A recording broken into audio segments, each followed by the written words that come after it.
हो गया। A very good evening to all of you. I am Vidya Bharti, back to the channel. Back to back board exams में जो board exam है वो class 10 का start हो गया है। हमने लास्ट क्लास में बात किया था कि 17 से उन लोगों का एग्जाम स्टार्ट होने वाला था और मैथ्स का पेपर कंडक्ट हो गया। 21 को इंग्लिश का पेपर है। तो मैं इंग्लिश के सब्जेक्ट के लिए मैं कुछ बोलना चाहूंगी कि देखिए, आप समझिए 40 मार्क्स आपके लिटरेचर पे है, बट बाकी के जो मार्क्स है ये राइटिंग सेक्शन पे है। वही जो है आपका अनसीन पैसेज और बाकी राइटिंग सेक्शन में लेटर है। 10 मार्क्स का ग्रामर और 10 मार्क्स का लेटर वगैरह आ रहे हैं, ये आपका मार्क्स थोड़ी मिल रहे हैं। अगर किसी ने लिटरेचर उधर आने तैयार नहीं है तो भी वो अनसीन पैसेज में खास कर बहुत ज्यादा मार्क्स अचीव कर सकता है। और लेटर और ऐसे में भी अगर आपने अच्छे से लिखा है कितना भी मार्क्स बढ़ेगा, 1-2 मार्क्स ज्यादा नहीं देंगे। तो आप अपने राइटिंग वाले सेक्शन में बढ़िया से परफॉर्म करिएगा, ठीक है। और उसके बाद मतलब आप ऐसा नहीं बोल रहे कि आप अपना लिटरेचर तैयार नहीं करिए, पर अनसीन पैसेज इस बफर जोन हो रही हो जहाँ पे आप अगर थोड़ी मेहनत करिए तो आप ज्यादा मार्क्स अचीव कर पाए। कल आपका इंग्लिश का पेपर है, ठीक है, उसको अच्छे से करिए। All the best for English paper. और बाकी जो एसएसटी का क्लास है वो हम लोग कंटिन्यू कर रहे हैं, ठीक है। और टेंशन मत लीजिएगा, मैं सारे टॉपिक्स अप्रॉक्स सारे टॉपिक्स में टू द पॉइंट जो इम्पोर्टेंट है एग्जाम्स के लिए मैं तैयार करवा दूंगी। बस आप टॉपिक पे लेके बैठिएगा, शॉर्ट नोट्स के जैसे चीजों को लिखिएगा। साथ साथ अपने ऐसी ईआरटी की बुक्स को बिल्कुल मत छोड़िएगा, क्योंकि मैं आपको बता रही हूँ जितने भी एग्जाम में सवाल आएंगे, केस स्टडीज आएंगे, वो आपके इन्हीं बुक्स के कई सारे एग्जाम्पल्स जो मटेरियल दिए होते हैं उसी में से आते हैं। हमें लगता है बाहर से बुक्स दिया है नहीं, तो पूरा लैंग्वेज टफ कर देगा, क्वेश्चन पूछने का जो पैटर्न है वो पूरा डिफरेंट कर देगा। पर रहना वो बेसिकली ऐसी ईआरटी से ही है, क्योंकि सीबीएसई बोर्ड की ज्यादा है कि आप पूरे बच्चे उसी को बेस मान के पढ़ाई करते हैं। आप साइड बुक को पढ़िए ताकि हम अपने चीजों को इनहेंस कर सकते हैं, पर बेसिक को मत भूलिएगा, ठीक है। So let's start today's class. मैंने आपको बोला था कि मैं वाटर रिसोर्सेज मैंने खत्म कर दिया, forest and wild life resources भी हो गया, रिसोर्सेज भी मैंने पढ़ा दिया। एग्रीकल्चर बहुत इंपॉर्टेंट है जियोग्राफी के सब्जेक्ट के लिए, क्योंकि आप समझिए एग्रीकल्चर से ज्यादा मार्क्स के सवाल आते हैं और उससे मैथ बेस्ड क्वेश्चन भी आता है। एग्रीकल्चर, मिनरल और उसके अलावा मैन्युफैक्चरिंग, ये 2-3 ऐसे टॉपिक है जो आपको अच्छे से पढ़ने पड़ेंगे और उस पर मार्क्स आप आराम से अचीव कर सकते हैं अगर आप ध्यान नहीं देते हैं। इसमें फैक्चुअल नॉलेज ज्यादा है, इसीलिए आप चीजों को लिखना स्टार्ट करिए, ठीक है। तो आज हम इस चैप्टर के बारे में बात करेंगे, that is agriculture. Now agriculture का मतलब क्या होता है, कृषि का मतलब क्या होता है। सी, एग्रीकल्चर हम बचपन से पढ़ने आ रहे हैं कि हम it is a practice of growing crops, ठीक है, जहाँ पे हम वो प्रक्रिया करते हैं जिससे हम अनाज को उगाते हैं। बट सिर्फ अनाज को नहीं उगाते हैं, हम एनिमल को रेयर करते हैं ताकि हम उन दोनों से ही हाई प्रोडक्शन अचीव कर सके या हाई आउटपुट अचीव कर सके।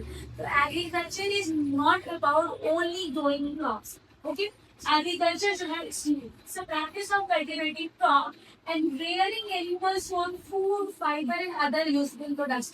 तो आप प्लांट्स रिसोर्सेज, ठीक है, साथ साथ एनिमल रिसोर्सेज का भी इस्तेमाल कर रहे हैं फूड को, फाइबर और अदर यूजफुल प्रोडक्ट्स को ग्रो करने के लिए। जैसे अगर हम एनिमल को रेयर करते हैं, फिर डेयरी फार्मिंग में बहुत हेल्प कर रहा है। Fishing is a part of agriculture, poultry is a part of agriculture. तो जहाँ पे हम एनिमल को रेयर कर रहे हैं, प्लांट को ग्रो कर रहे हैं, इन दोनों के प्रैक्टिस को मिला के हम बोल रहे हैं एग्रीकल्चर, ठीक है। मैं आपको बता दूं आज भी सबसे ज्यादा जो लोग एम्प्लॉय है वो एग्रीकल्चर सेक्टर में। ये वो सवाल ध्यान रखिएगा। 18 to 90% जीडीपी जो है, 18 to 90% जीडीपी एग्रीकल्चर से ज्यादा है। और भारत तो ये फर्स्ट पोजीशन पे है जहाँ पे सबसे ज्यादा जो लोग है वो यहाँ से रोजगार प्राप्त करते हैं। एग्रीकल्चर आज भी ये चीज है, फर्स्ट में एग्रीकल्चर है, सेकेंड सेकेंड में आपका सेकेंड में आपका सर्विस सेक्टर है और थर्ड में आपका इंडस्ट्रियल और मैन्युफैक्चरिंग सेक्टर है, ठीक है। चलिए, तो ये दो जो है मैंने आपको एक्स्ट्रा नॉलेज दिया है, ये आप आंसर राइटिंग में जरूर हेल्प करिएगा कि 18 to 19% जीडीपी एग्रीकल्चर से ज्यादा है और प्राइमरी सेक्टर से ज्यादा है, ठीक है। और आज भी लोग ज्यादातर एग्रीकल्चर में ही रोजगार जो है वो बोल रहे हैं, टॉप पोजीशन पे प्राइमरी सेक्टर में ही लोग अभी भी इन्वॉल्व है, ठीक है। लास्ट टाइप ऑफ फार्मिंग अगर हम बात करें तो फार्मिंग जो है, खेती जो है, वो 3 तरह का होता है। आपकी बुक में एनसीईआरटी में 3 तरह की फार्मिंग करनी है। Primitive subsistence, intensive subsistence and commercial farming. मैं आपको तीनों समझाती हूँ। प्रीमेटिव का मतलब होता है पुराना, सबसिस्टेंस का मतलब होता है जीवन यावन। सबसिस्टेंस का मतलब आप वो चीज ले रहे हैं जो आपके कंजम्पशन के लिए ज्यादा इंपॉर्टेंट है। प्रिमिटिव का मतलब पुराना, ठीक है। सबसिस्टेंस का मतलब वो सारी चीजें आप प्रोड्यूस कर रहे हैं जो आपके कंजम्पशन के लिए ज्यादा इंपॉर्टेंट है। It's not about profit, it's not about market, ठीक है। तो देखिए, जब लोग अपने पुराने टूल्स का इस्तेमाल करते हैं, जैसे कि हसुआ हो गया, कुदाल हो गया, ठीक है, खेत जोतने के लिए हल हो गया, जब इन पुरानी चीजों का इस्तेमाल करके जब खेती किया जाता है तो इसको बोलते हैं प्रिमिटिव। और सबसिस्टेंस का मतलब हम वही उगाते हैं जो हम खाते हैं, हमें मार्केट में बेचने या प्रॉफिट से उतना ज्यादा मतलब नहीं होता, ठीक है। ये स्मॉल पैचेस ऑफ लैंड में इस तरह की खेती होती है, पुरानी चीज का इस्तेमाल कर रहे हैं, ठीक। हमारे पास ज्यादा पैसे नहीं है तो इसीलिए हम अपनी फैमिली लेबर पे डिपेंडेंट होते हैं, परिवार और परिवार के लोग इसमें खेती करते हैं। बाहरी अगर लोगों को आप रखेंगे तो उसको आपको पैसे देने होंगे। यहाँ पे फैमिली लेबर चल रहा है, जैसे मान लीजिए जिनकी, अगर मेरे फादर की खेत है उसमें मैं, मेरे भाई और लोग भी काम करेंगे ताकि हमें एक्स्ट्रा इनपुट लगाने की जरूरत ना हो। Depend on molecule and soil fertilization, ये सब कुछ भी यूज नहीं कर रहे हैं, ठीक है। और हम इरिगेशन वगैरह कोई नई व्यवस्था, नई चीजें, नई टेक्निक यूज नहीं कर रहे, हम बारिश पे डिपेंडेंट है।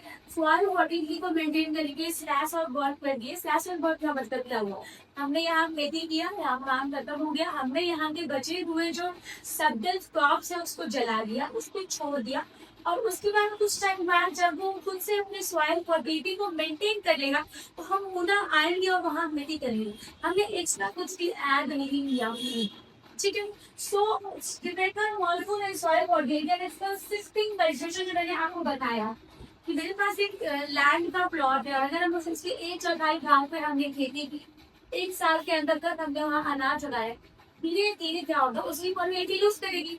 बचे हुए क्रॉप्स के साथ हम उसे, बचे हुए क्रॉप्स को हम जला देंगे, वो मिट्टी के साथ मिलकर मिट्टी को फर्टाइल रहेगा और मिट्टी को कुछ टाइम के लिए छोड़ दिया जाएगा, ठीक है।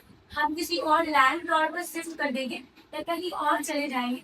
जितने टाइम के लिए हम मिट्टी को छोड़ेंगे, मिट्टी अपने फर्टिलिटी को रीजुविनेट करेगी, वापस से रीडेवलप करेगी।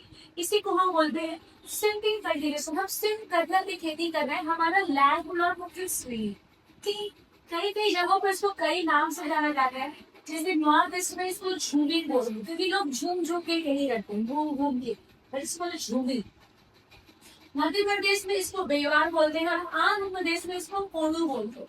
और भी 4-5 नामे जब किताब पढ़ेंगे तो उसके साइड में दिया हुआ है पहले ही पेज में, तो उसके ऊपर पढ़ लीजिएगा, ठीक है, ताकि एग्जाम में अगर फैक्चुअल चीजें आए तो आप उसका जवाब दे सकें। Now intensive subsistence farming, intensive मतलब होता है अत्यधिक। जब हम बहुत ज्यादा लेबर का इस्तेमाल करते हैं आउटपुट को गेन करने के लिए, सबसिस्टेंस वापस से हम वही अनाज उगाते हैं जो हम ज्यादातर कंज्यूम करते हैं, ठीक है। मार्केट की डिमांड पे हमारी खेती नहीं होती है, इसी को बोलते हैं इंटेंसिव सबसिस्टेंस फार्मिंग, ठीक है। अब ये डेंसली पॉपुलेटेड एरिया जैसे यूपी, बिहार, बंगाल, ओडिशा, इन सारे जगहों में हम इंटेंसिव सबसिस्टेंस फार्मिंग करते हैं। स्मॉल लैंड होल्डिंग है, जनसंख्या ज्यादा है, देखिए इसे ध्यान रखिएगा, यहाँ पे स्मॉल लैंड होल्डिंग है और यहाँ पे स्मॉल पैचेज ऑफ लैंड है, दोनों अलग अलग है। यहाँ हमें मजबूरी में छोटे लैंड मिलेंगे क्योंकि जनसंख्या ज्यादा है। यहाँ हम छोटे लैंड पे खेती करते हैं क्योंकि हमें शिफ्ट होना है। ये तो बहुत बेसिक अंतर है, लोग ध्यान नहीं देते, ठीक है। टाइप ऑफ प्रिमिटिव में हमारे पास मजबूरी नहीं है क्योंकि हमें सिर्फ करना है, इसलिए हम छोटे लैंड में खेती करते हैं। और यहाँ हमारे पास मजबूरी है कि जनसंख्या ज्यादा है, हमें अपने लैंड को छोटे एरिया में ही एडजस्ट करना पड़ता है, okay. So now high level तो ज्यादा जनसंख्या है, ज्यादा लोग खेती में घुस जाते हैं। उसके बाद मल्टीपल प्रॉपर्टी, हमारे पास लोग ज्यादा है तो हम क्या करते हैं, हम मल्टीपल क्रॉपिंग करने की कोशिश करते हैं, मतलब एक प्लॉट के लैंड पे हम कई सारी चीजों को लगा के उगाने का काम कर रहे हैं। जैसे हमने चावल डाल दिया, ठीक है, चावल के साथ पल्स, क्योंकि चावल is water intensive, pulse is less water intensive. अगर हमने बीट डाला, बीट के साथ आप मिलेट डाल सकते हैं। आपको ऐसे क्रॉप कॉम्बिनेशन करने हैं जो कम्पीट ना करे सनलाइट के लिए, वाटर के लिए, रिसोर्सेज के लिए कम्पीट नहीं होना चाहिए, ताकि दोनों प्लांट ग्रो करें। और भी प्लांट्स आप लगा सकते हैं, तो आप एक ही प्लांट में मल्टीपल क्रॉपिंग कर सकते हैं। नाउ कमर्शियल फार्मिंग, कमर्शियल जैसे कमर्शियल का मतलब क्या होता है? खरीद बिक्री, बिक्री खरीद, या आप बोल सकते हैं based on profit. Commercial, commercial चीजों में ये ज्यादातर मार्केट डिपेंडेंट होगा, मार्केट के डिमांड के अकॉर्डिंग काम करेगा। Okay, now then commercial farming में लार्ज स्केल प्रोडक्शन होता है। हम छोटे मोटे नहीं, हम एक लैंड में, ठीक है, लार्ज स्केल प्रोडक्शन करते हैं एक ही चीजों का, ताकि जब हम उसको बेचे मार्केट में तो हमें हायर प्रॉफिट। ठीक, now HYOB seed, high variety seed, तीन जनरेशन के आने के बाद जो सीड है उसकी वेराइटी चेंज हो गई। हाई यील्डिंग वेराइटी सीड्स वो होता है जो ज्यादा से ज्यादा आपको मतलब पर हेक्टेयर लैंड के आधार पे ज्यादा प्रोडक्शन करने की कोशिश करता है ना। फर्टिलाइजेशन इस्तेमाल करेंगे, इरिगेशन, जितनी भी नई टेक्नोलॉजी है, मशीन है, हम सब इस्तेमाल करेंगे, क्योंकि अब हमें क्या अचीव करना है? प्रॉफिट। कमर्शियल में एक एग्जांपल जो मैंने नहीं लिया था, प्लांटेशन, टर्म काफी बार एग्जाम में पूछा है। प्लांटेशन, प्लांटेशन का मतलब क्या होता है? जब आप बड़े से प्लॉट पे एक ही तरह के क्रॉप्स को ग्रो करते हैं जो कि मार्केट की डिमांड में होता है, जैसे टी, कॉफी, रबर, बनाना, जो भी चीज मार्केट की डिमांड में ज्यादा है उसको एक प्लॉट के एरिया में, पूरे एरिया में एक ही तरह का क्रॉप उगाएंगे, इसको हम बोलते हैं कमर्शियल फार्मिंग। आई होप कैसे समझ में आया बात को। देखिए, ये है क्रॉपिंग पैटर्न। क्रॉपिंग पैटर्न का मतलब होता है जब आप अनाज बोते हैं और अनाज काटते हैं, उसका एक पैटर्न होता है। सीजन के आधार में क्रॉप लगते हैं, करेक्ट, क्लाइमेटिक कंडीशन के आधार में क्रॉप लगता है। हम जब मन चाहे कुछ भी नहीं उगा सकते, ठीक है। तो इसी क्रॉपिंग पैटर्न को तीन भाग में डिवाइड किया गया है, खरीफ, रबी और ज़ैद। खरीफ क्रॉप जो है, समझिए, बारिश के मौसम में लगता है और कटता है। जून में it is advance of monsoon और अक्टूबर में इट्स रिट्रीटिंग ऑफ मॉनसून, ठीक है। तो इस समय खरीफ क्रॉप में आप असल खरीफ के बारिश के मौसम में अनाज लगाते हैं। ज्यादातर इसमें वाटर इंटेंसिव है, राइस, मेज, कॉटन। कुछ ऐसे क्रॉप है जिनको बहुत ज्यादा पानी चाहिए और जो बारिश के मौसम में लग रहा है और कटता है ना। रबी क्रॉप, जब ठंड का मौसम आता है, अक्टूबर टू मार्च। अब समझिए, अक्टूबर टू मार्च ठंड का मौसम है, इसे हमें ज्यादा मॉइस्चर की, ज्यादा पानी की जरूरत नहीं होती और ज्यादा सनलाइट की भी जरूरत नहीं होती।